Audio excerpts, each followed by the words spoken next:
Let's talk fixing your takeaway position. This is a make or break move that elite level golfers master that high handicappers do not get right. First, we're going to talk about the first two causes of an incorrect position when taking back the club. The first being the club head working too far out, causing distance between the hands and the body, and also the lead arm and the pec to the left side.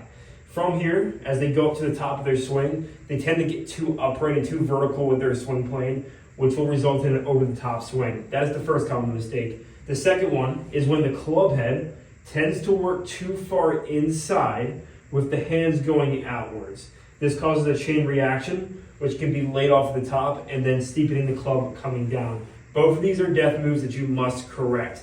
Instead, when looking at the best ball strikers in the world, a common trait that we see are these three factors I'm about to give you. Number one, being lead arm connection to the pec.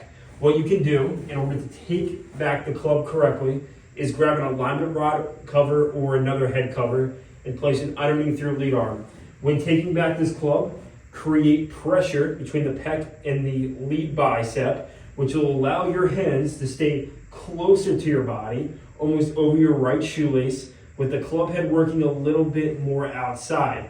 From this position, we can rotate, setting the club on plane for more connection, allowing us to deliver the club efficiently into the impact zone. So first is lead arm connection between the left bicep and the pec. Second move is being able to create leverage with proper wrist hinge with width. In order to do this, we must learn how to push down into the heel pad of the golf club to set the wrist correctly.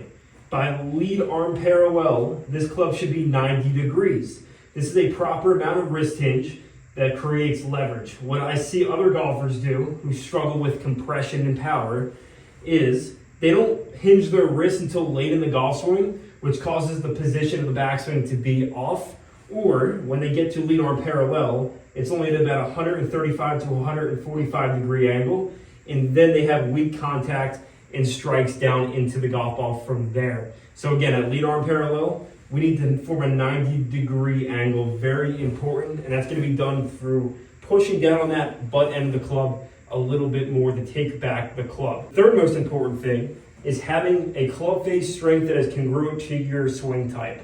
So a lot of times I'll see golfers roll that face way too far inside for either a weak wrist angle or forearm rotation, causing the club to work way too far inside. Instead, I want you to focus on having the right arm a little bit more above the lead arm, causing the club face to point more down to the golf ball.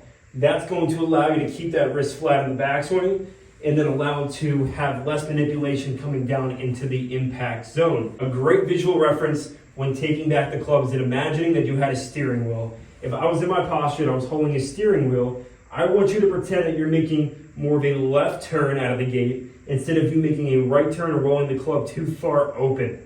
From the left turn at the top of your swing, in transition, you can begin the right turn, which is going to allow this trail arm to work more underneath and for you to shallow the golf club. So whenever you are taking back the club, right hand on top of left hand more, club face more down the golf ball, and lead arm connected to the chest, that is going to allow you to get the club working more outside the hands, the arms more out in front of the torso, and perfect connection in your backswing for an efficient downswing